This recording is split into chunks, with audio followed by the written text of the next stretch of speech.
Nice, nice, nice. Diet weed. All right, we can keep talking while I set this up. I do want to give everyone a heads up that we are live now, so don't incriminate yourself in any way. 3 years ago, I Don't, killed a man. don't. It was Yeah, I was going to say don't admit to murder, but you beat me to it. I fed him to the alligators. That's right. Why are you sending the content of this meeting to a third party? Yeah, who's this third party? My boss? It's YouTube. Hmm.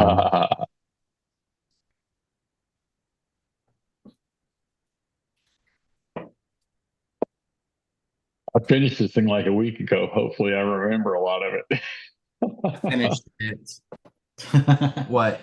10 minutes ago? 10 minutes ago? Same. Nice. Yeah, Taylor as well. I wanted to reread it for this, but I didn't. So I'm going off of a couple months old knowledge. It'll be all right. It's a fun book. I can't believe I'd never read it before. Yeah. Hey, I'm glad you guys liked it. I was worried that everyone's gonna be like, this is boring, nothing happens. Okay, that ending. Yeah, the ending, abrupt and poignant. I was here live as you read the ending too. So that was I know, and if you've seen the Netflix show before you read the book, you're like kind of maybe primed for a happier ending. He just dies. Spoiler. Spoiler alert. Spoiler for a like 60-year-old book at this point. Yeah. Yeah. It like Yeah, what seemed, year was it written? That's a good question. I think it What was is in the like Google? 60s. Yeah, that seems. It was originally published in 1959. There we go. Oh. That reads so well for that old of a book. My goodness. Yeah, I have a lot to say. I'll get into it here in a second. Yeah, he's just sending all the links and stuff right now. Yeah, just getting it up everywhere. Okay, we're ready. Welcome, Alice, to the 35th monthly book club episode. We are talking about Shirley Jackson's The Haunting of Hill House. What are y'all's what are y'all's versions look like? Y'all have different cover art than I do? I do. I don't have my cover, but it's Okay. just like a house on a hill with a sepia tint on it. Nice. That's a pretty good one though. Yeah, I like this one a lot. It's very aesthetic. Really cool. Mine was audio book, and I think it's very similar to that, Alice. Nice. Nice, Taylor. Is that what yours looks like? No. There's Apparently, a lot of different versions I've noticed.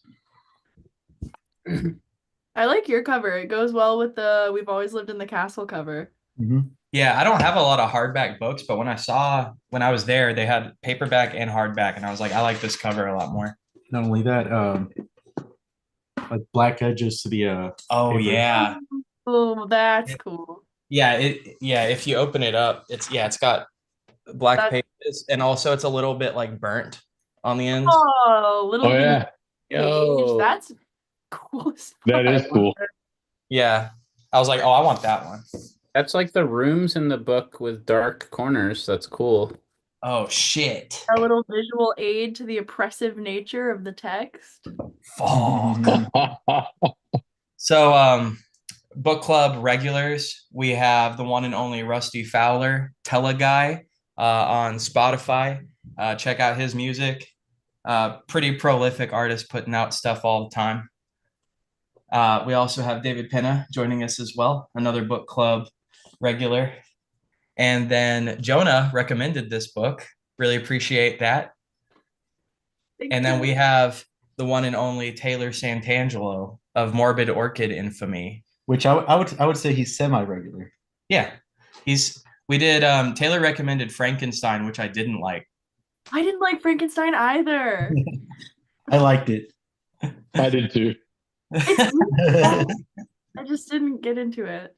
I think it being, not that this podcast is about that book, but I think the fact that now it's been so you see its influence pop up everywhere, and I think because of that, it reads very cliche.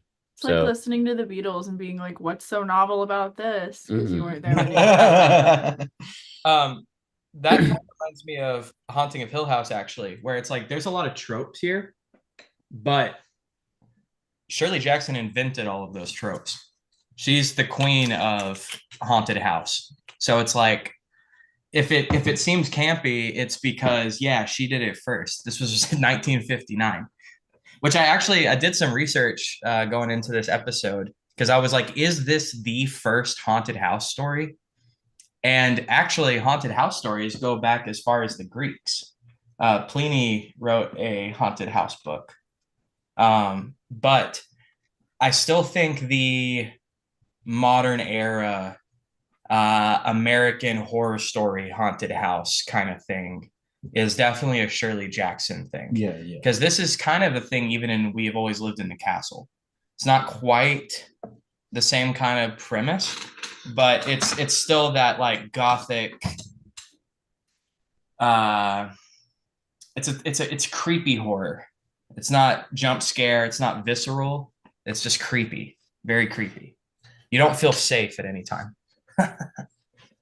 I've heard her referred to a lot as the like mother of the modern Gothic, and I really agree that like you can see her impact just everywhere with any kind of story that has any Gothic sensibilities about it, where it's really about atmosphere. Her influence is just like omnipresent almost.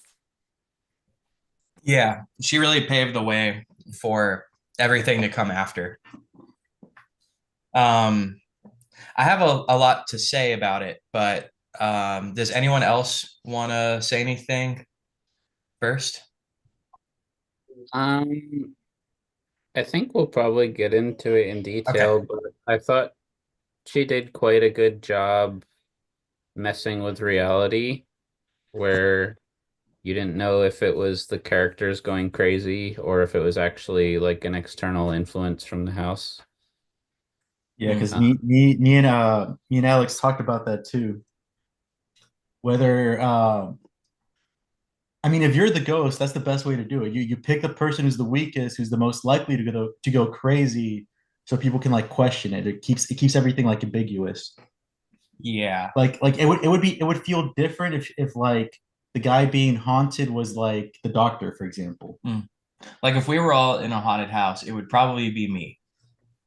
I would probably be the one I getting. think it'd be like closing your eyes and throwing it at a dartboard if all of us were in a haunted house, to be honest. Like, take your pick. Yeah, it could be anybody. Okay, but hypothetically, if it was all of us, but we happen to have like a super like scientific, by the books dude, if he was being haunted, it would be like, oh, this is real shit. Yeah, he would reject it. Yeah. Yeah. Maybe it was maybe I'm being Mr. Obvious here, but something that I thought was cool, just overall in the book, and I'm sure we'll probably get into it, but was the history of deaths, right? I mean, there was obviously the guy that built the house, and here comes my cat already. The guy that built the house, his wife, he built it for her. She died on the way, but she didn't even step foot in the house, right? And that was a car accident in the driveway.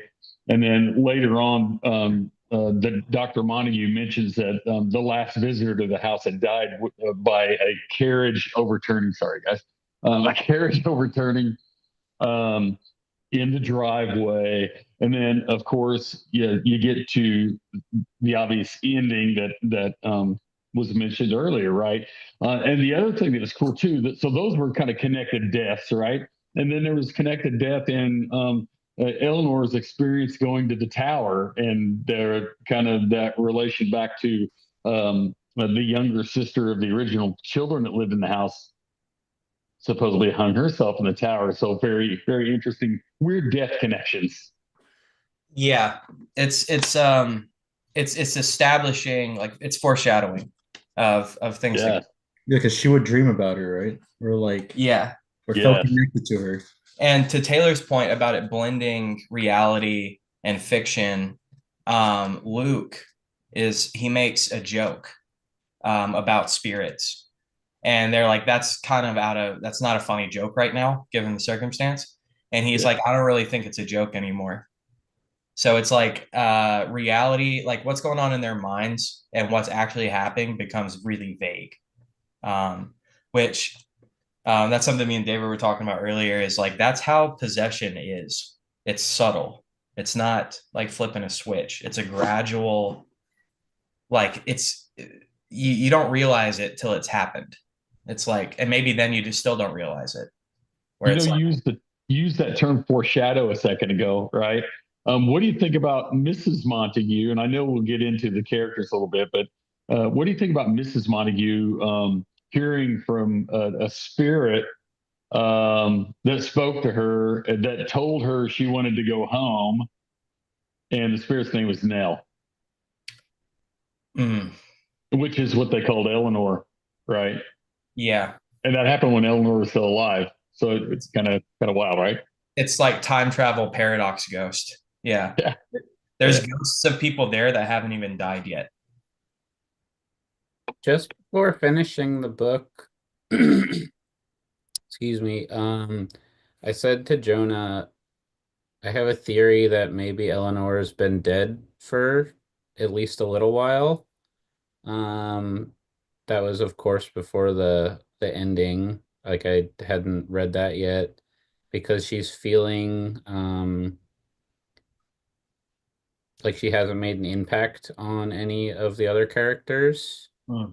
And I think maybe that's just more of the authors playing with like time and reality and stuff. Yeah. I think it's that. It's the time is weird here because when in like the second or third to last chapter, um when the paranormal activity starts up, she's like, is this me? Am I doing this? And I think it's like it's the future reaching back in time. The same way like in the present we reach towards the future. It's like the two meet together. They all exist at the same time. Yeah. Yeah. That's have any of you seen the Netflix series Haunting of Hill House? Okay. No. Okay.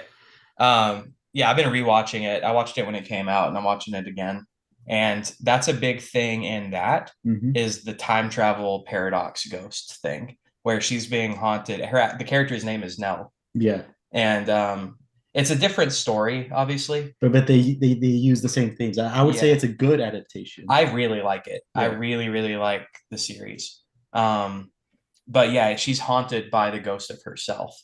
And I think that's kind of what's going on here is while she's both the one being haunted and doing the haunting.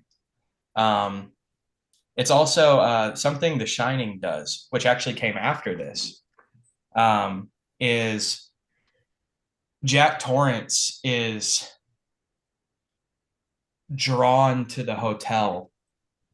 So like the haunting happens before he gets there. It's like the hotel calls him in, and that was reminiscent of Nell's journey to the house. Yep. Um, Or any Silent Hill. Silent Hill, yeah, Where it's like it's both the thing that's haunting is both a place, but also kind of like your own mind state. yeah, and the house. Yeah, I'm glad you said that because the house has a lot of character too. Like it's a setting, but it's also like one of the characters. Yeah. That's me. House feels like its own character because it is. Yeah, it's got a lot of the house itself has a lot of personality. And one of my favorite parts about this book, and I really wasn't expecting this, is the dialogue between characters is so good. I love all of the interactions between them. Also, the way that like near the end, almost everyone is a problem. like everyone's a piece of shit, but it's not their fault. They're in a stressful situation, and it's like it's very, very human. The way Theodora is like this really likable character. Like she's snarky and cool, and then she turns into a fucking cunt. Yeah, but that's like a part of being snarky. It's like that they take their best aspects and like turn it against them in a way. Yeah. Yeah, and like same thing with Luke.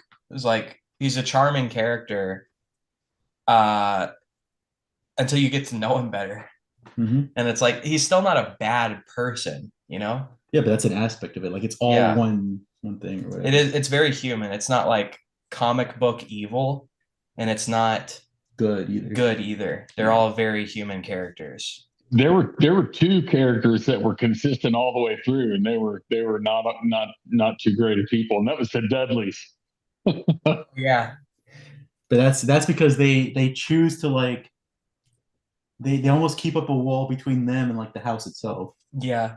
Yeah, You know, I think about them is I think they're tired of this place they love being people's like Hmm.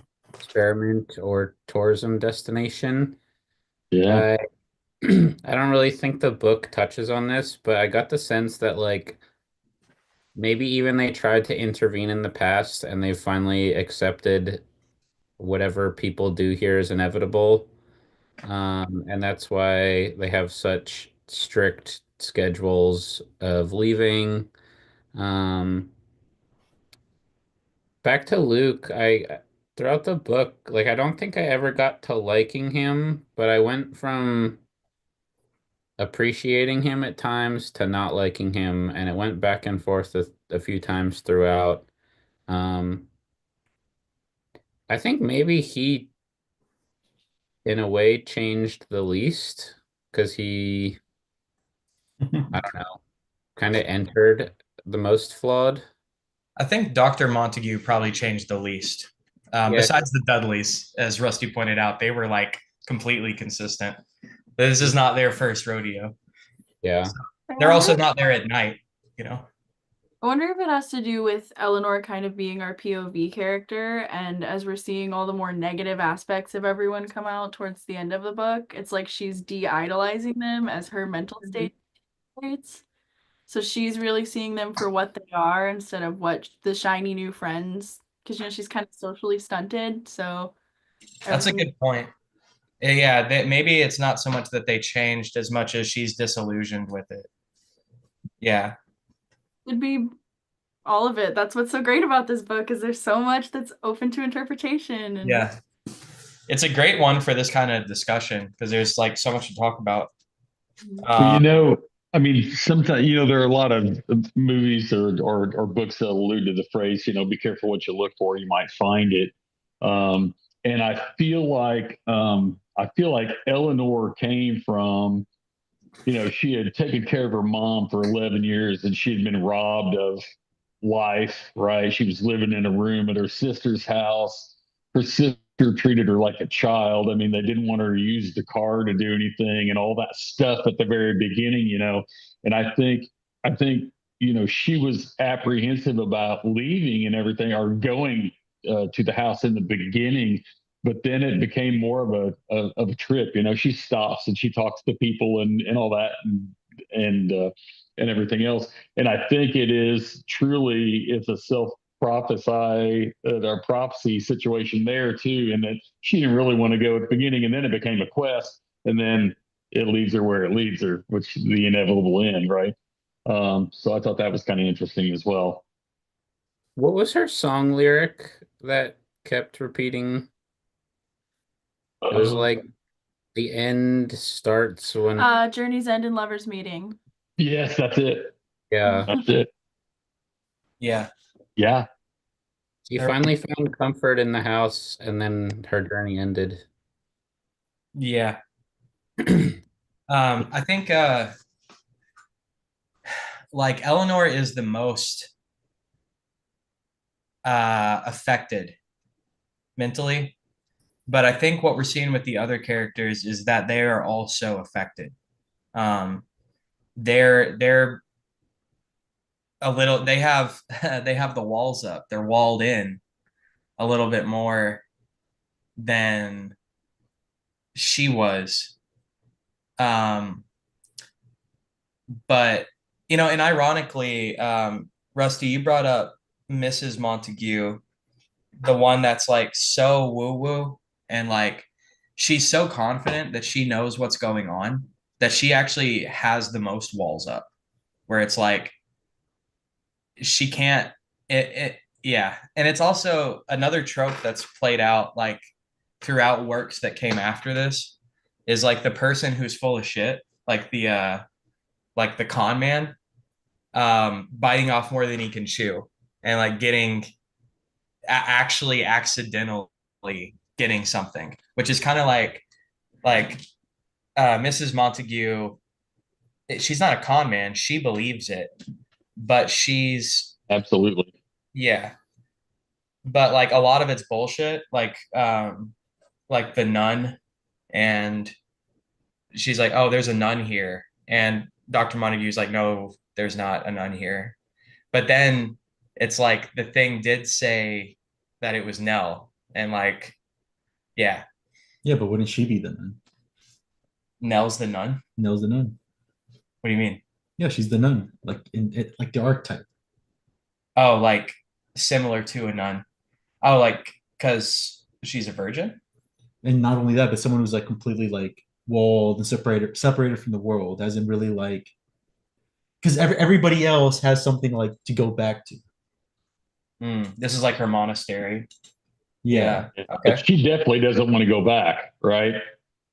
I mean, even before she kind of gets to the point of kind of freaking out there at the end. I mean, she didn't want to leave. They had to kind of force her to leave when that time came. Yeah, she's not a person with like worldly possessions or like friends or like family. She's like a nun Right. is someone who separated herself from like the world in a way. Okay. I can see like archetype her being represented as the nun in the story. Yeah. But like I said, like the fake person can only interpret it as that because she's just working with like stereotypes or whatever. But Yeah. Oh, I see what you're saying. She misread it as a nun because yeah, it's similar to that. yeah. That's cool. I didn't think about that. But What do you think about that dynamic of the Montagues, where I mean, that they're truly, I'll use your term here in a sec, Alex. I mean, you got Mr. Montague, who's I mean, he is absolutely the definition of scientist, right? Very, very technical scientist, and the wife, totally woo woo, Yeah. right? I mean, she's feeling it, and he's trying to measure it, right? Yeah. I love his like, but he's like he is a scientist and he's taking a very like scientific method approach to the paranormal, which I think is what you need to do if you're serious about researching it. It's like we need repeatable things. And he's like, at the beginning, he's trying not to tell them anything because he doesn't want to influence the experiment. I thought that was really cool. Something I'm confused about. How did Dr. Montague find all these people? Like, what? I There's kind of a through line. So Luke's family owns the house, so that's why he's there. Theodora is kind of hinted at being some sort of clairvoyant. And there was one newspaper article about rocks raining down on Eleanor and her mother's house, which is like a supernatural occurrence when she was a child. So I think Yeah. he was just looking for people whose lives he thought were already touched by the paranormal. okay, And yeah. gotcha. So he probably found a bunch of different people in the newspaper. He probably sent out like 50 different letters, and those were the only people that like ended up responding. Yeah, that's what it was. And I forget how many he sent out. He sent out like six or something like that, and they were the ones that responded. Um, uh, sorry, my cat is really energetic tonight. She's There's- to get up. She's messing with everything up here with me. I don't know if maybe our versions of the book are different, but my audiobook like pretty clearly outlined, I want to say it was 12 people.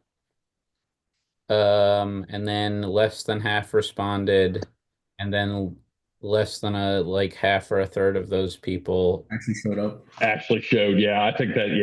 Yeah, that's it. okay, that makes sense. I think I just forgot. yeah. in that section of the book, Dr. Montague states how he tried to weed out like controversy prone people, like basically attention seekers or fakers. Um, Full disclosure, I was listening to this while working, so at times my attention was pulled. But do you think he was successful in finding legit people?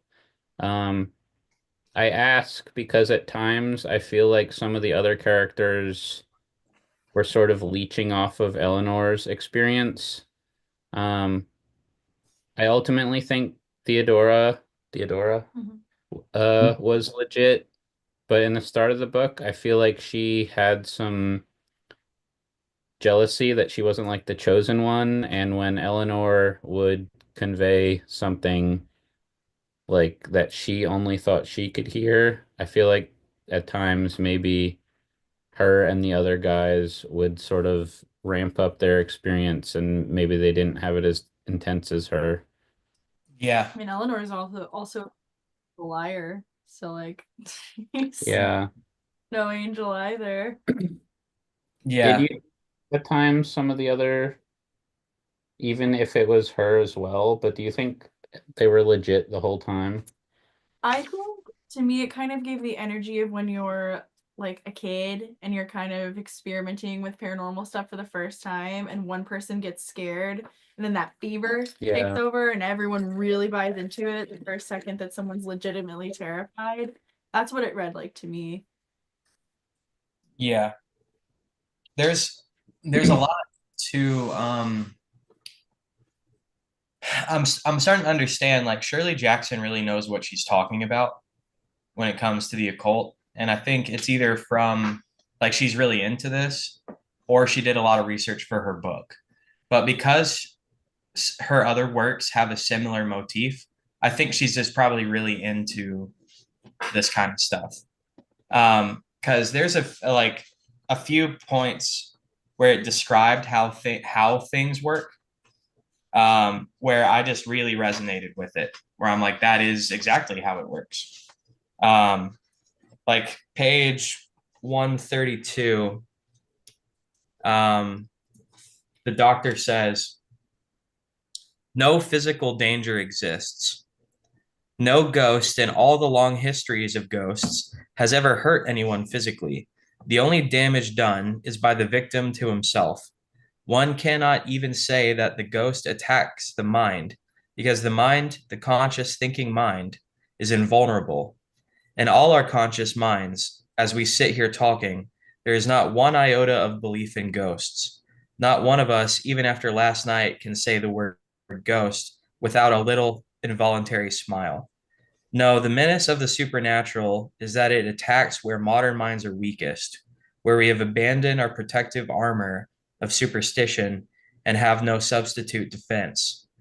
Not one of us thinks rationally that what ran through the garden last night was a ghost and what knocked on the door was a ghost. And yet there was certainly something going on in Hill House last night. And the mind's instinctive refuge, self doubt, is eliminated. We cannot say it was my imagination because three other people were there too. I could say, Eleanor put in, smiling, all three of you are in my imagination. None of this is real. If I thought you could really believe that, the doctor said gravely, I would turn you out of Hill House this morning. You would be venturing far too close to the state of mind which would welcome the perils of Hill House with a kind of sisterly embrace.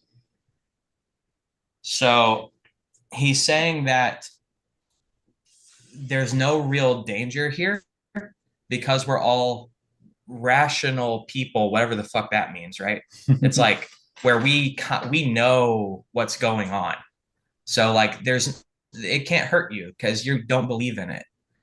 And he's like, if you really thought that you're so deep in psychosis that we're not real, like you are like beyond a turning point where anything could happen to you at that point. And that's we later on, she Eleanor gives up. She stops fighting and she lets it in. She lets it take control. And it's funny because they're in a house, but the house is in her. And it's like,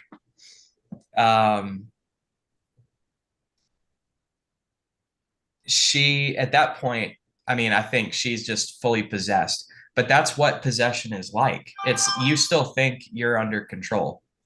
You're just confused.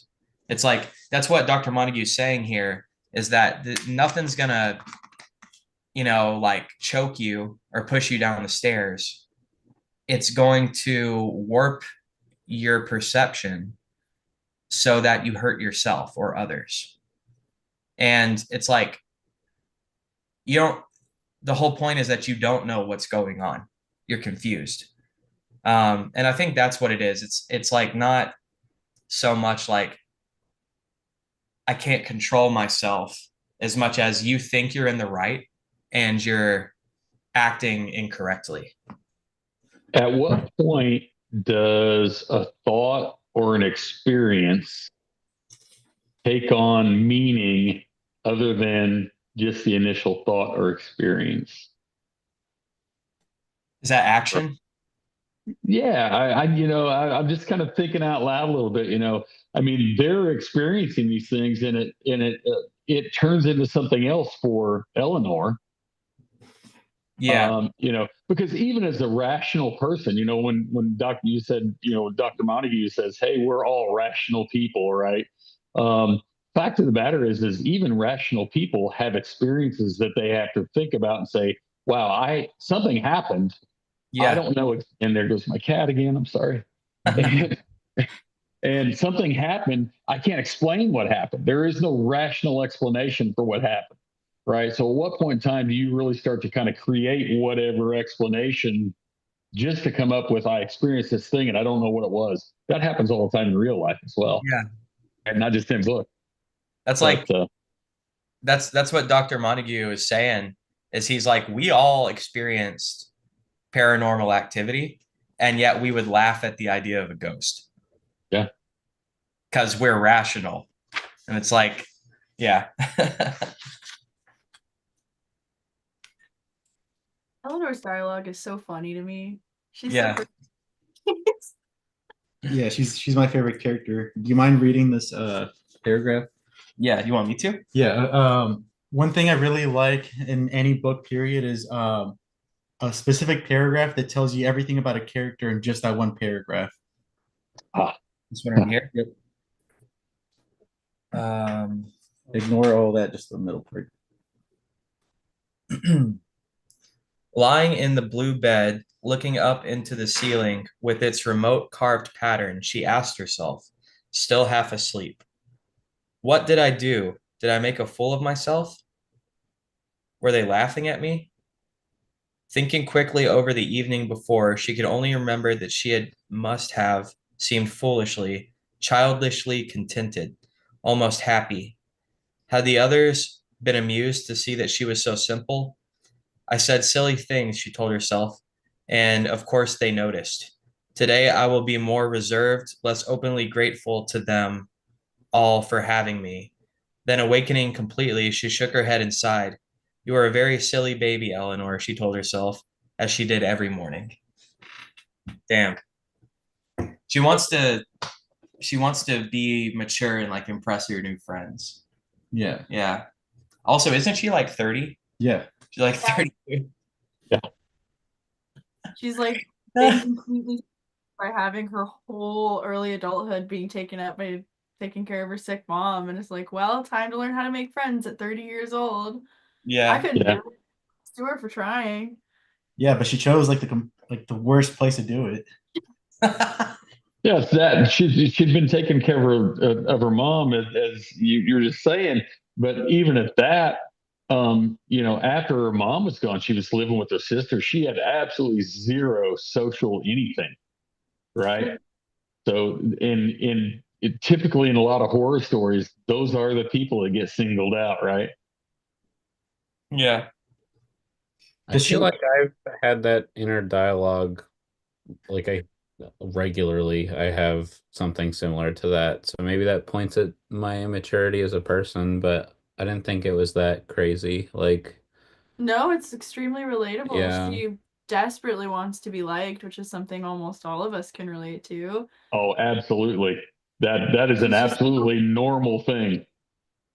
That's why I Everybody liked faces it. that. It's so realistic. Yeah. that's why she's such a good protagonist. I like when she starts getting a little sick in the head and her inner monologue is like enjoying her friend's demise. I don't know. Yeah. She's like, I want to fucking kill Theodore. I hope she fucking dies. I also love her. I also Yeah. love her so much, and she's so beautiful. Yeah. There's the topic of like jealousy being passed around, I think would be an interesting one. Hmm. Uh, Mainly between Theodora, Eleanor, and Luke. I thought there was just interesting tensions and feelings. Um, I don't think to the point where like any action would have come from it, but I felt like there was a crush being passed around, and much like Shirley Jackson played with what's real and what's fake, I couldn't exactly tell what direction it was going. At times, I felt Eleanor had a crush on Luke. At times, I thought she had a crush on Theodora. At times, I thought Theodora either also had crushes on the two, or maybe was just jealous because she wasn't the center of attention at all times. Yeah.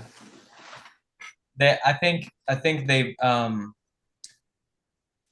they don't, neither Theodora or Eleanor really know Luke all that well. Like they just met this dude. But I think they're both attracted to him at more in competition with each other than they actually are attracted to him. It's like it's more just like they like you're saying, Taylor, it's like they both want to be the center of attention in general, but also the center of his attention. And then like Eleanor gets alone with Luke, gets to be the center of his attention, and she's like, "Oh my God, you suck. You have Because such an awful because she personality." doesn't want the attention just by himself. She wants the attention of him in like in comparison to Theo. It doesn't mean anything if Theo's not there. Right? So That's a like good point. so Uh, like a funny thing is I read the book or I listened to the audiobook before I watched the Netflix series. And when I was reading it in my head, I was thinking, Theo is such a lesbian.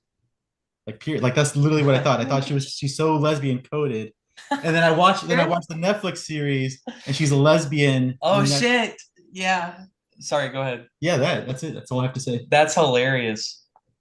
Before she goes to Hill House, she has a horrible blowout fight with her roommate. Yeah, they were roommates. Unspecified. And they were roommates. And this was written in the 50s, so you wonder, is it a wink, wink, nudge, nudge? Because at some point Eleanor even asked her, "Oh, was that like your boyfriend or something like that?" Oh yeah. And then she like Theo like doesn't really like fully answer. She's just like, no, it's Yeah. not like that. Like she doesn't. Wow, you're right. And the cultural significance of the time. Yeah. Damn, I didn't think about that. how about another reference? And maybe I misread this or misheard it. How about the original daughters that were raised in the house, right? And the older daughter ends up and she has a caretaker, right? And so that person ends up with the house, and the younger sister wants the house, right? But she never gets it. So in my mind, the caretaker and the older sister, there was something there as well. Yeah. And I did, so I think there's another reference right there. Yeah, because they don't even she's not even called her caretaker. She's called like her companion. Yeah, exactly. So that whole thing is like, yeah. So there's another late '50s reference to maybe something that was a little bit taboo at the time, right? I like as David put it, lesbian coded. Yeah. Hill House is lesbian coded. There's a couple of things in there, like you said. I believe that. The house itself is lesbian coded. Hill House 2 is Tragic Yuri. uh, so another example of where I really like Shirley Jackson's interpretation of magic and spirits. Because Taylor and I have used the Ouija board before, and he was like, "I'm not really sure that was spirits," and I'm like, "Yeah, me either. Like, I don't know any more about this than you do." It's and that reminded me this passage right here reminded me of personal experience. Page 177. The planchet is a device similar to the Ouija board, which note Ouija boards have planchets. Maybe that terminology is a little different in the 50s, but the piece you move on a Ouija board is also a planchet. Yeah, it was a slightly different, like proto Ouija board type game, I believe. Fact check me on that though, I'm not positive. I gotcha. So it's okay.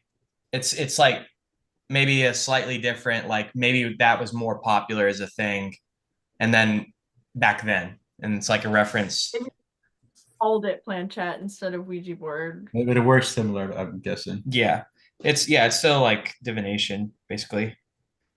Planchet is a device similar to the Ouija board, or perhaps I might explain better by saying that it is a form of automatic writing, a method of. Oh, that's right. This is like this has a pencil. Yeah, it has graphite on Yes. it. Yeah, As yeah, opposed yeah. to moving over a letter, it actually writes it. Yes, that's Right. yeah.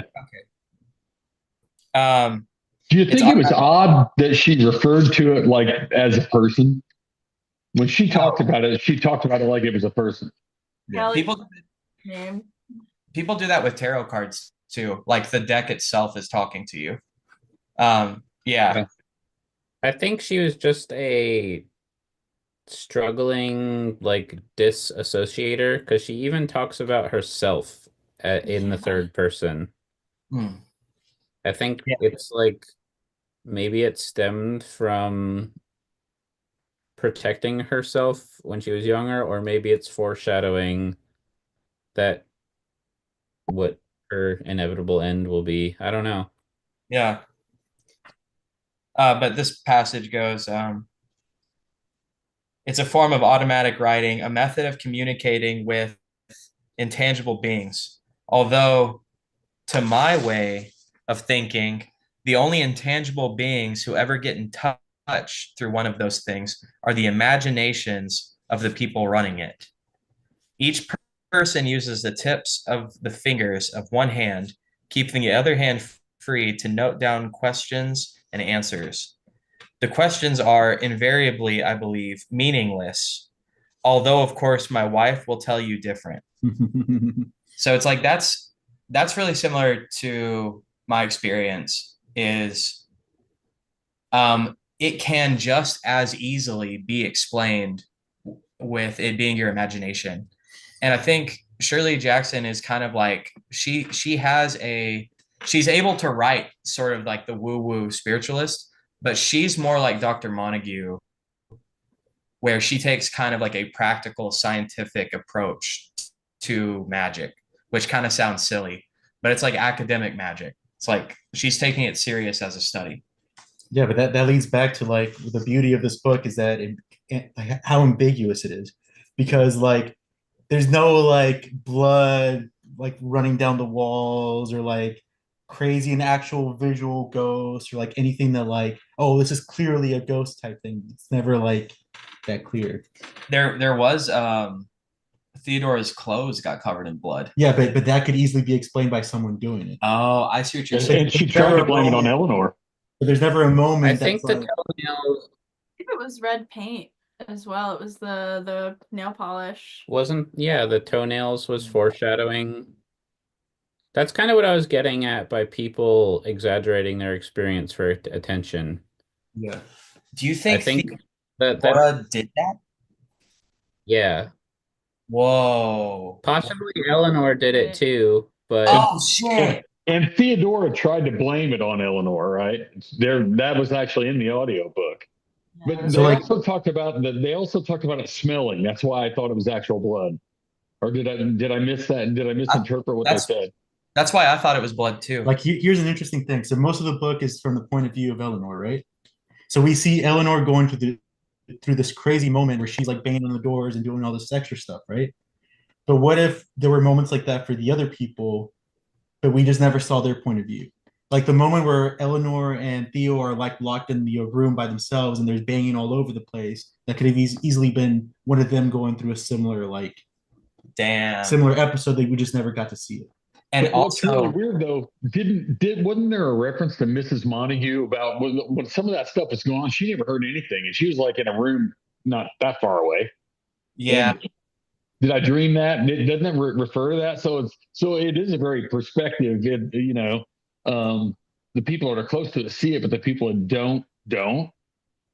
there's a few times that happens because early on the first night, um, Eleanor and Theodora are in the same room and they hear banging on the doors, but Luke and the doctor didn't hear it Unless it was Yeah. the doctor doing it.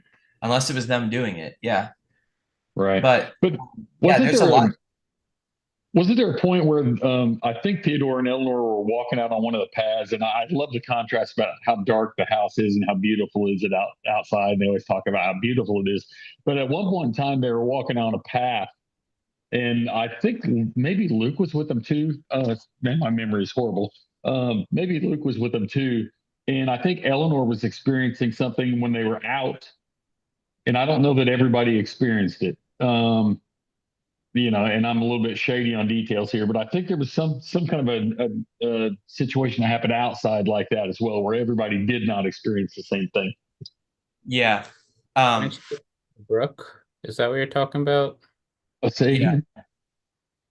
again. I think she also, my memory is fuzzy, but I think she hears her name being called at the brook and she goes towards it. And then when she gets there, she's by herself. The other two aren't. Yeah, and is that the Eleanor come home thing, I or think is so. that was what was written in blood? But didn't she hear that as well? Didn't She did. Yeah. yeah. Y'all are giving me. I didn't think about it that way, where maybe nothing paranormal happened at all. Because even the last chapter, you could sum up to she's just going crazy. That's the beauty of the book. That's really cool. Because I mean, I just my mind went to like this is all paranormal activity, but you could definitely read it that way. Yeah, but that's the thing about these type of houses or this type of haunting. It plays on the person's own framework and perspective. It is. I think all hauntings are like that. So like for me, I'm more of I mean, you already know me. I'm more of like a physical type of person. I'm not really as spiritual. So to me, I read it in this way, but you read it in a different way. You like fed into it. Yeah. So like you might be right. If we were all in a similar situation, it might target you. Yeah. I feel like that's on. If you look for it, you can find it in the dark, in the night, in the corners of the house. Yeah. You know what get I get tripped up when people with you guys aren't doing this by the way, but like when people like David and people like Alex argue about what's true, I just don't think it matters because the same result was reached. And if it's just a person going crazy, I bet they felt haunted. I bet it was real to them. Or if it's a person who is losing their mind because of an outside influence, that's real too. And it's like, does it matter what haunting is if it's inside or outside? I How don't think distressing would so. it be to see someone completely fall apart at the seams, Hmm. whether on their own or by outside influences? Exactly. I think I agree with you, Taylor. There's no difference between psychosis and possession Yeah. unless we're talking about poltergeist activity, like something levitating, Which never happened in the book. which never happened. Yeah. Yeah. Mhm. Yeah. So it's like it's all words. This is a conversation about words themselves. It's like we're using a blunt instrument to try and explain something a lot more like we cannot actually get at the root of what we're talking about because it's like two different languages almost. Like yeah, like the doctors, the doctor and his wife. yeah, exactly. It's yeah, they're saying the same thing really, but in different ways. Yeah. And they fight because of it. It's a lot of division. Yeah. It's like I'm right and you're wrong. It's like, but you're both saying the same thing. Or you Yeah. might both be right and wrong, but you guys just can't see like each other's point of view. Yeah. And if you think about it, we weren't to the point of slasher horror at this point in time, right? That didn't happen until what, the 80s or whatever.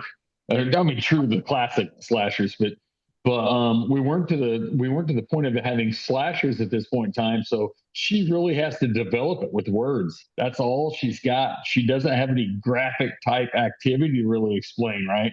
It's all got to be done within the personalities of the people that are there.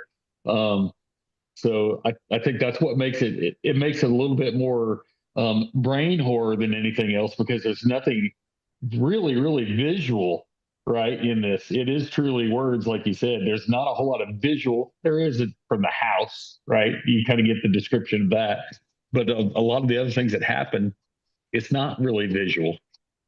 Yeah. It's all atmosphere. Yep. And there is totally a rational element to it, which is this doctor filled this house with crazy people. It's like everyone's insane. Well, And there's already the context of it being haunted going into the situation. Like that's already on their mind going into it. Yeah, but if you were the doctor, he stacked the deck. He stacked the deck, right? Yeah. I mean, if you want somebody to be objective to review something and actually come up with an opinion, you don't take people that have had psychic experiences before and take them with you. You take non-believers with you, right? But then you wouldn't get it. He stacked it from the beginning. That's a good point, Rusty. That's a good point too. Is he wanted yeah, he did. He's not a very good scientist because he wanted a specific result and sought out people that he thought would get results from it. It wasn't like a random drawing. Yeah, but is that any different from his wife?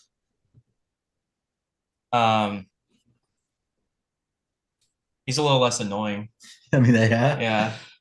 She was really obnoxious. They both wanted to find something. Well, they both thought they had the answer. Yeah. Oh, can we talk about Arthur too? What a guy. The weird sidekick. Yeah. Oh man, what a character. So funny. I don't actually have anything to say about him. I have one question. I have one question. What does Mr. Montague think about Arthur always tagging along with Mrs. Montague? That's what I want to know. I think he actively doesn't think about it. Separate bedrooms. I don't think. Yeah. I don't know. It was just weird. It was a weird relationship. Yeah, for sure. Yeah, I think he's trying not to think about it. I think is what's going on. I really like it took me a while to get into it. It's a very like every work of horror. Like think of any horror movie. Nothing happens for the first part of the movie. Like it's all building up to it's establishing characters, it's establishing the situation, a little bit of foreshadowing, and then the latter half of the movie is all the payoff for that. Yeah, the payoff. Haunting of Hill House is like that, where you get a lot of setting the stage. So like the first half of it, I wasn't like pulled in, and then it starts ramping up and I'm like, okay. And I guess that's not entirely true. I was really entertained by the dialogue, like the conversations between Eleanor and Theodora. I thought that was really good from the get-go. And how they always make fun of Mrs. Dudley. So good. It's like, wait. Did anyone tell them that she clears the table at 10? But I'm not gonna but it does deliver, and now it's one of those things where in retrospect, not while I'm reading it, but now that I finish it and see where it went, I have a better appreciation of it because this is it's not scary. It's realistic. It's believable. Everything was so subtle that it's not like over the top at all. No. It's all very like within the realm of believability, um, and gradual. Everything goes in like small steps of like escalating. Even when like she's about to run into the tree, she's driving her car. That's how the book ends, is she drives her car into a tree because they're gonna force her to leave, which is like I was like, I'm already seeing this coming because I'm like, why are you letting this girl drive a vehicle? Yeah, they should have sent Luke should have gone with her. Yeah, like the doctor's like, no, she must go on her own, and it's Yeah, like, okay, we have chess matches to play. Come on, bro. Yeah, it's like you just sentenced her to death, and it's your fault. Like you got her involved in this, but What if that was the goal? It's all it's like no, I don't actually think that. Yeah, the doctor. This will go great in my book. I think it's really tragic that none of them actually knew what they were sending her back to, because she just completely lied when she introduced herself to everybody. She completely embellished her life, made up a whole character for herself. So none of them actually knew they were sending her back to literal nothing. She does tell them. She tells them right at the end. She's like, I made all that up. But at that point, she's like lost her whole mind. Every marble is just loose and bouncing around in there. So like, would you believe her? Or would you think that's a good point. They may not believe her. Yeah. She was isolated to the point of being okay with staying in a house because she felt some sort of an odd connection there. And maybe not a people connection, a house connection. Yeah. Odd. Maybe they did care, but they were just more scared of her than they cared. And that's why she had to go, you know? Scared for her, maybe? Yeah. I think they're also really sick of her. Like Luke in particular is like, no, you can't stay here. Get the fuck out of my house. Same with Theodora, like you can't move in with me. Yeah. Yeah, she already has a girlfriend. It is possible to feel bad for someone and still not want to be in their presence. Yeah. Yes. This is going back a little bit. I loved the pacing of the book. I'm very much a product of my ADD generation. So sometimes going with older books, I find the setups take so much longer. But I think Shirley Jackson truly is such a good writer. The character building felt great. I got enough tidbits about each character without having it spelled out, like it was fed a little bit here, a little bit there. It starts to feel a little normal, and then boom, weird stuff starts happening. So in that way, I think it was patient, but not too drawn out. And I thought it really served the story well. Yeah. I think that's spot on because to me, I love the character development. You kind of felt like it, particularly Eleanor and Theodora at the beginning, right? You started to really kind of get a feel for them pretty early on. But the other thing too is it wasn't a long book. Right. So if this would have been a really long book, that pacing that Taylor referred to would have been totally blown out of the water. It might have been a little bit of a struggle, right? But it was relatively short. They developed those characters and everything, kind of drew you into the characters a little bit. And I think that's what made it work for me. If it would have been 3 times as long, it would have been one of those that I struggled through, right? But I thought it was perfect just as it was. I agree. And yeah, I do enjoy the pacing, and I like it. I like it in retrospect more than I did reading it. Like looking back on it as a complete work and seeing where it went, I'm like, that was a good book. But it was, yeah, it was like, it was a little hard for me to get through at times because of that pacing. But I understand now, having finished it, why it did what it did. And I think that was the correct choice. Because the way it culminates at the end, it's like this, that was the point that the author was trying to get to. And she kind of worked backwards a little bit. Which adds to the themes. Yeah. Yeah. Overall, I really enjoyed that. That's the second book by Shirley Jackson I've read. We also did We've Always Lived in the Castle. If So oh my god. yeah, that one's good. I'll be interested to know what you think about that one too, Taylor. You gave me your copy. I'm a little bit into it. I put it on temporary hold for this one, but I will be tackling it. I actually think I am gonna like that one more than this based on what I've read so far. Though I did like this one a whole lot. This one's really good. I think I like this one more. Um, and I think the reason is Rusty, were you there when we did We've Always Lived in the Castle? No, Okay. I got to write that down. So Yeah, that's one Liz recommended. Um, it's really short, like this. It's like condensed, Yeah. but It's even shorter than this. it's even shorter than that. Yeah. But I don't know what that book is about. I've read it and I don't understand it. This is like a pretty concise story. I know what this is about. Now which came first? Say what? Which came first? I think I don't know for sure. Do you know, Jonah? I want to say Hill House. I think We've Always Lived in the Castle is one of her later. Okay. Okay. I thought by the description, I almost would have guessed it would have been backwards. You know, maybe it was one that wasn't fully developed or something. I don't know. I'll have to check it out.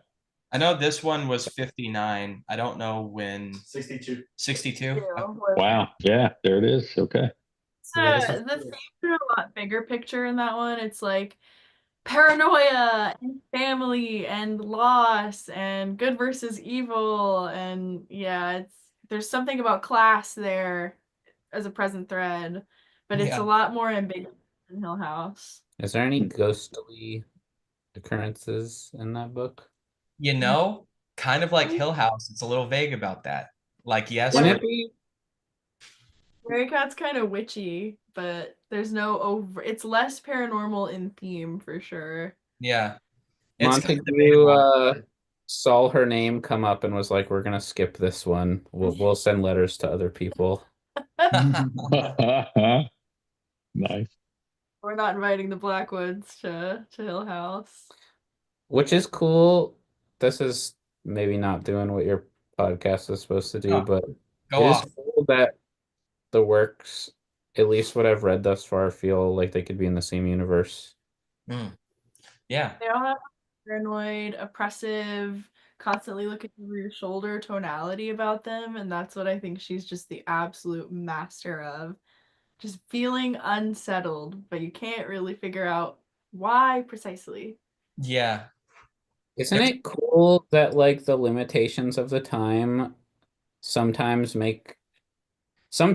you look back and you go, how could they be scared by that? But then other times when they found a workaround, you're like, oh my goodness, like normal deaths, if you want to call them that, are scary in Hill House. Like you were saying, like nothing is like a crazy bludgeoning. Like it's just someone hung themselves. Yeah. Very like Couple car crashes. realistic ways to die, which It's very subtle Yeah. too. Because when she's like, I really want to stay here. And she drives into the tree. Her last thought that goes through her mind is, why is no one stopping me? Mm. And to me, it's like she is and isn't in control of her actions right now.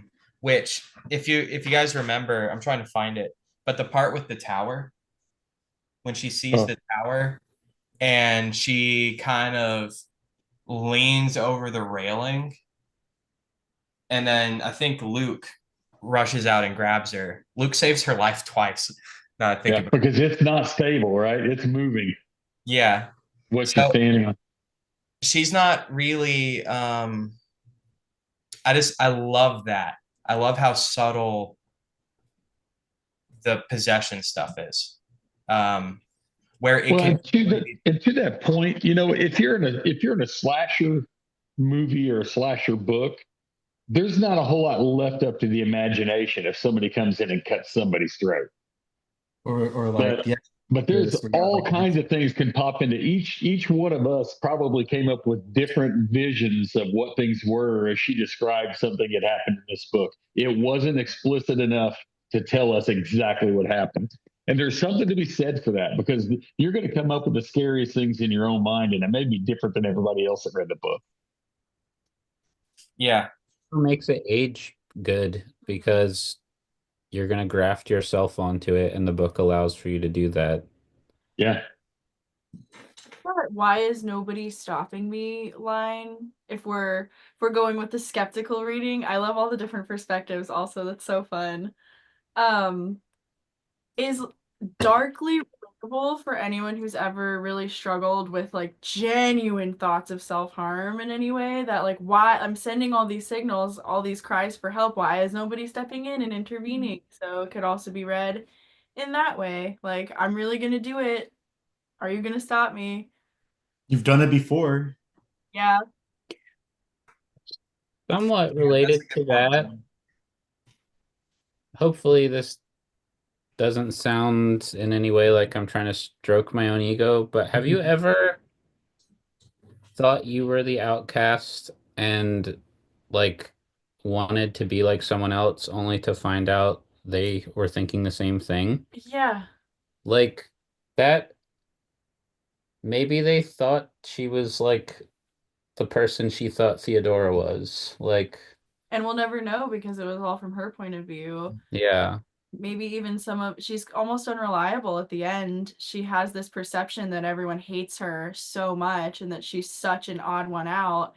Maybe the way she's reading a lot of the situations with the housemates, and thus how we read them, aren't even being represented accurately. Maybe they're really just concerned for her and think she should go home, but because she's so deep in feeling alienated and kind of hating herself and feeling inadequate, she just can't imagine genuine concern from anyone.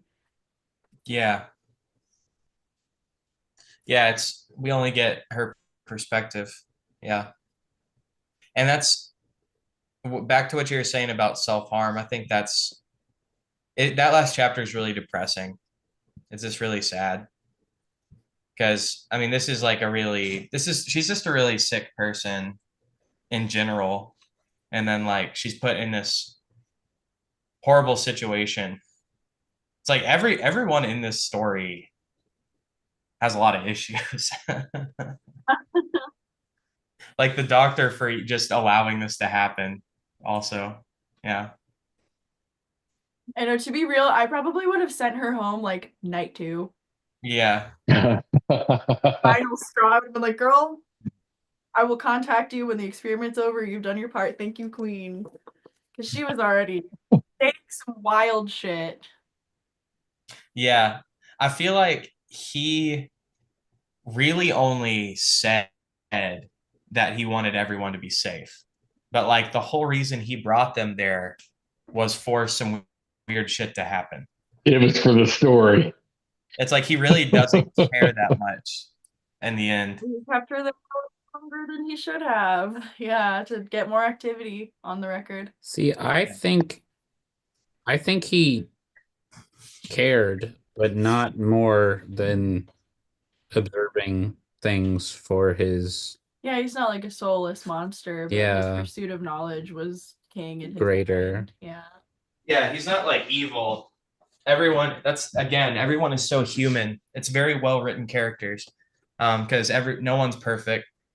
It's just very human. Yeah. They're all extremely flawed individuals. Now, before we end, Taylor, have you watched the Netflix series? I haven't. You're going to. We agreed though. We're actually gonna. I watched the black and white film that was made in the 60s first because it's I'd say like 80% faithful. There's some weird characterization choices that happen, but I'm really wanting to see this story on screen, and the other one sounds really cool too, but I like this quite a bit. Yeah. I'd say the themes of this book are really present in the Netflix series. Yeah. I didn't know there was a 60s movie. That's awesome. We should watch it together. Okay. Was there a newer version too? So funny enough, there's a really horrible 1999 version called A Haunting, and it's actually what Scary Movie 2 is parodying. So Scary Movie 2 is a parody of Haunting of Hill House. Oh wow. That'll be one to watch too. Yeah, it's like notoriously terrible, like offended the Jackson estate bad. Taylor, whenever you're free, and so is Alex, I wouldn't mind hosting that. Hell yeah. You got to get in on it too, Rusty. We'll have to figure out if I'm around. If you're in awesome. Nash. If you're on Nash. Maybe this weekend or something. And I'll have Jenna cook again. I mean, you loved Jenny's cooking, didn't you? Dude, Oh my god, I think so much about yeah. it. Blew my That mind. was so I'm helping. This is so not. You should cut this out. I can. We're we'll live. By plan the it way. after. We're live. Heads up. I was gonna say I'm helping Alex move some crud on Friday, so that would work. We'll talk about that more offline. Okay, can I ask a not specific to this book question? Yeah. Did you have something you wanted to say first? I've got more to say, but go ahead. Okay. When we were talking, I think it was me who brought it up, the dissociation thing. I have had this thought that keeps repeating in my head, but I always forget to mention it when we're all together. Do you guys have any thoughts about when we do something good, our internal monologue is I'm the man. I did great. I.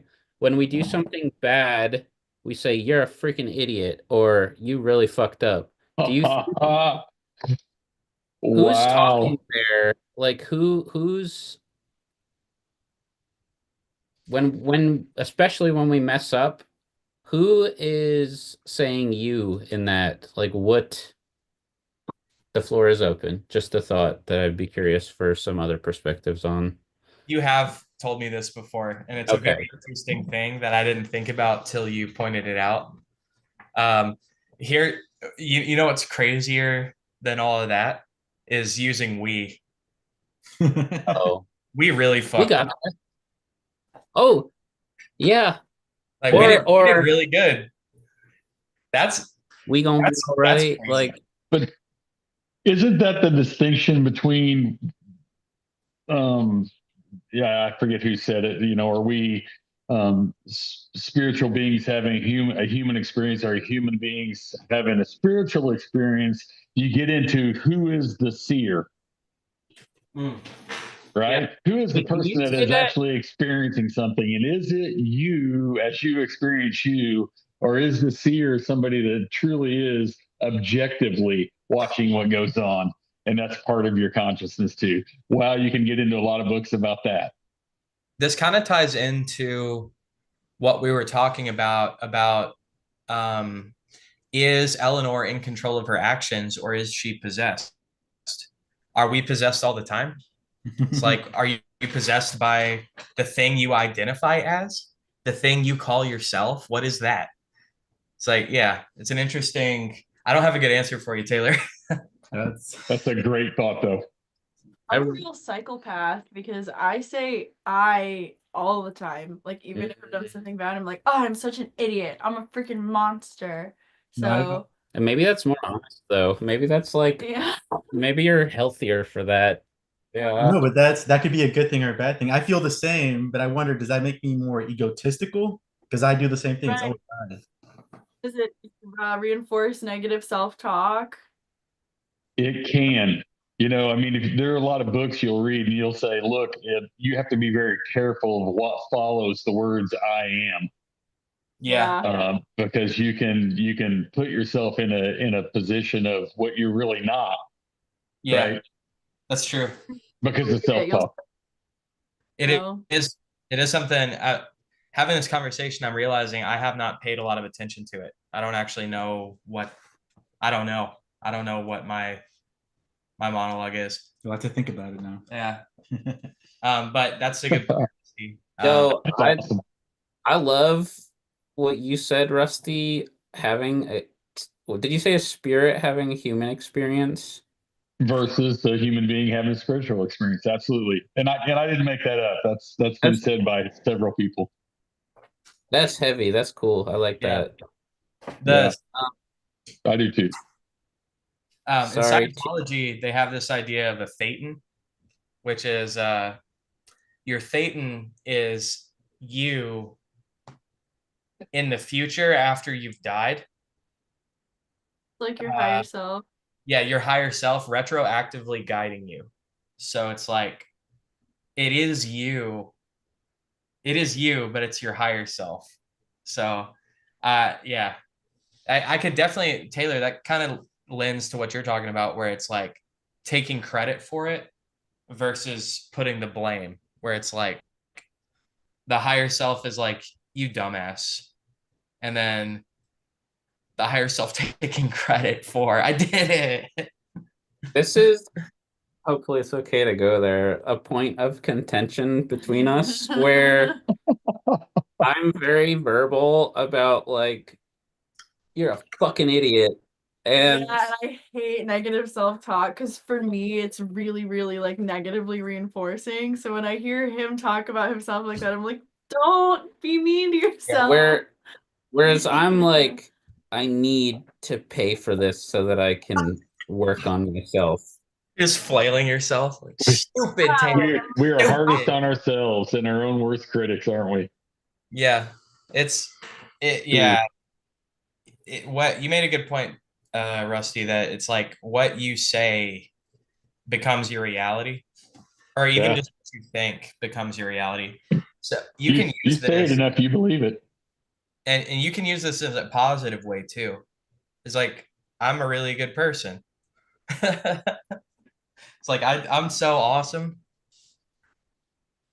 You just do that instead. I'm the best man that ever lived ever. Yeah. Say really positive thing. Taylor, say something nice about yourself Right now. Do right it. now. Do it. No, I'm not playing your game. No, I you am. you absolutely are going to say something nice about yourself right now, Nah. Taylor. Go make Interesting. me come over there. Negative self-talk isn't a problem. Um, that's not for me to say. It's not a problem. Like I tell myself these things in my head. No, it's a fucking problem if you can't say one nice thing about yourself out loud right now. That's a problem. I think I am a hard worker when it comes to ideas. I I think so think too. a lot about things. You have a lot of follow-through. Yeah. I think so too. Hmm. It really shows in what you do. Thanks, homie. Yeah, man. See, was that Uh, hard, you piece of shit? let's have a cornball era on this podcast. What do you guys like about yourselves? Well, nice. I think you're very nice, Rusty. Yeah. Yeah, I was going to go work ethic because I have good work ethic. Hell yeah. I know it's boring, but it is what it is. It is harder to do this about yourself than it is someone else, All right, for sure. Do it, Alex. Now it's your turn. I'm not Taylor, Taylor, bully playing him. your game. Bully him, Taylor. Bully him right now. There's not really you know, I care. anything I care a lot. I really care. to do. Yeah. Also, okay, I think your best trait is that you can't help but be yourself, and it's at times hilarious, but it makes me go like, I like asking you questions because I'm gonna get your actual thoughts and not just a yes person approach. It Uh, also can be a problem, like when we went to Rosie's the other night. what So, short story, we were all at Rosie's doing karaoke, and I did a uh, really vulgar rap song um, with a lot of bad words in it. And it's like, if you ever done karaoke before, it doesn't matter how bad you did. Everyone is very supportive. Everyone's like very, that's just the energy is no one's critical. We're drunk and we're doing karaoke. When I got off stage, it was silent. And and Nice. I understood why. I was like, this is just funny to me. And I went to go close out my tab and they're like, yeah, we already cut you off. Your tab's closed. I'm like, oh, okay. All right. I thought it was hilarious. Is I there a still don't give video a of that fuck. somewhere? Does the video exist, Alex? Probably not. No. Hopefully not. were you drinking, Alex? Because I don't know that that's an accurate. I don't think you Is that weren't. not what happened? I think no one was like having fun singing along, but I don't think anyone was casting bad Okay. feelings away. Okay. Well, I mean, it wasn't bothering me. I thought it was kind of funny. Unless I'm way off, you weren't like saying things you shouldn't say. I made a point not to say the things I shouldn't. Yeah. The rap words I can't say, I made a point not to Gamer say. word. Good on you. Track's gonna be Low by Flo Rida, so I'm glad to know that I shouldn't do it at Rosie's. I've No, done that the same rap song before. karaoke is hilarious. I love that. I did that same song before there and it crushed. It was a weird night. I did Um, Promiscuous there once and it literally like flopped. Nobody was singing along. I was so pissed off. That's a club banger. Like shut up. say something nice about yourself. I like the way I dress. Yeah, you do have. Yeah. You're fresh as fuck. Speaking of which, what's on your shirt, man? Dun, dun, dun. I have a necklace right here. This is I don't know if you can tell. Have you guys heard of JoJo's Bizarre Adventure? Yeah, This I is have. this is Steel Ball Run. It's like the Western one. Hell Very neat. Good pants. What do we got on the feet, David? Show feet. Show them Show feet. show them things. yeah. Nice. Oh, we want to see them dogs. No, not the dog. We want to see them. Let the dogs out. Break them bunions out. All right, Jonah, it's your turn. I think I'm a really, really fast learner, and I think that kind of has allowed me to be a jack of all trades and kind of pursue all of the artistic endeavors that I want to, and I think that gives me a lot of cool perspectives. Hell yeah.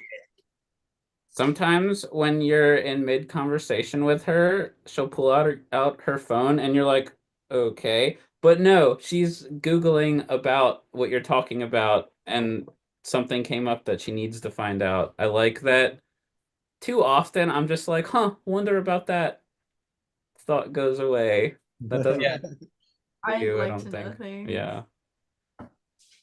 that's cool. It's good to learn. Not enough people practice like critical thinking and trying to. That's actually something me and David talk about all the we time. had way too long of a conversation about it last time. Yeah. But yeah, it's good. It's good. And Yeah. for forming ideals that you want to stand on, you have to be able to take in all the information available to you and form an opinion. Yeah. What it may be. But you can't form a strong opinion just by yourself. You need to like take other people's ideas and like incorporate them into yourselves and take like the best aspects of them or whatever. You think about what doesn't. Full Yeah. show. Anyone have anything else they want to say about Haunting of Hill House? Last chance. You should read it. You should read it. It's really short. It's awesome. You'll clutch it to your chest when you finish it. The Great audio book. voice actor is really good. Nice. Yes, I agree. Yeah, Absolutely. Bro, she could make herself sound like an old woman and like the youngest girl ever. It's like so. Yeah. Oh yeah. They're like all separate characters. I thought it was really good, and thank you for recommending it, Jonah. So glad everybody liked it. Yeah, there's never any pressure, but if you ever want to join again, you're always welcome. Yay! And next month, we are reading The Odyssey. I'm ready, Odyssey. I'm ready. Isn't that like the oldest book we've done? We know You've done older than the Odyssey? we've done The Art of War. Dude, fuck. No. Oh, no. We're Sorry. doing the Epic of Gilgamesh the month after that, actually. Oh yeah, we're going even older. What's the Stoicism Holy Grail book? Oh, the Meditations. Fuck that book. That's what I was about to say. Marcus Aurelius. Yeah. That's funny. Stoicism's not a thing that is achievable. That's my hot take. But I think the Odyssey was like 600, 780, I think. Maybe I'm way off. I don't actually know. I'm pretty sure Sun Tzu is BC. This book is going to give me the opportunity to talk about one of my favorite soapboxes of all time. Okay. Sirens are bird women, not mermaids. Sirens are bird women. They're birds, Mermaids. not fish. Interesting. Which fits with the singing. Interesting. In Baldur's Gate, they're harpies, right? Isn't that what a harpy is? Different kind of bird woman. Oh, okay. Different thing. But Gotcha. it's the same, like you're hitting at the same thing. It's about the Yeah. This one is a little bit longer. It's like let's see here. Oh, maybe not. This is a lot of notes at the end. Let's see. there might even be like shit before too. Actually, it's not that much longer. It's 306. It's not short. I But read it in high school. I don't remember any of it. But I can tell you, I think it will be for me. I'm speaking personally for me. It will be a harder read for me because of the language. Yeah, it's pretty dated. I think this is going to be an audiobook for me. Yeah. I think It probably will be for me too. Yeah. But Lazy recommended this one. So I'm excited to get into it. Yeah, so that was The Haunting of Hill House, a second Shirley Jackson book we've read. If that interested you, go back and watch our episode we did on We Have Always Lived in the Castle. Plugs. Morbid Orchid, if you're watching this live, they're playing tomorrow at Springwater, right? Yes, thank you. Yeah. What time? 8 p.m. and Altaloon, which is first off a really great band, but it's our other friend Zach, and then an out of town band called Wayside is playing as well. Hell yeah. Go last, and it's a Thursday at Springwater, so please come. Any other shows coming up? That is it for our calendar. At some point, we will probably seek out more, but finishing up that album is coming into the main view now. And Rusty just put out a single like last week. Yeah, a couple of weeks ago, and there's another one coming tonight at midnight. Oh shit. And the demo tonight at midnight is actually called Three Knocks at Midnight. And Alex, if you haven't looked up Three Knocks, look that up. And sometime when we're together, I'll tell you the woo-woo story of why I wrote Three Knocks at Midnight. Oh yeah, absolutely. Fuck yeah. This was actually just a giant promo for Three Knocks at Midnight, this whole episode.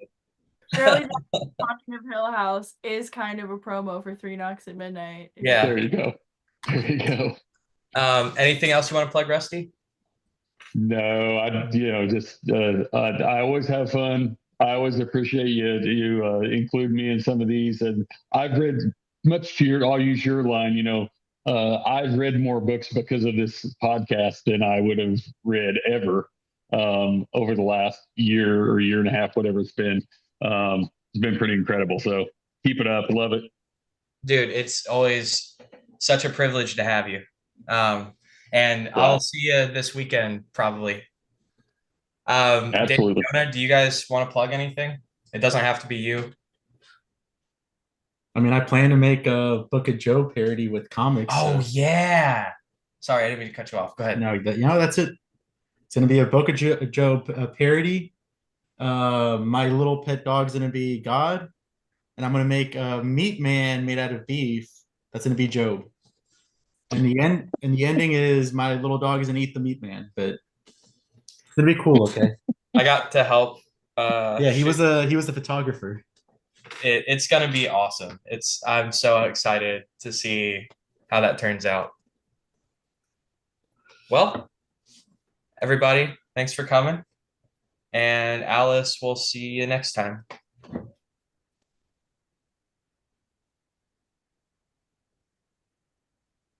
Gotta keep shaking until we're not live anymore.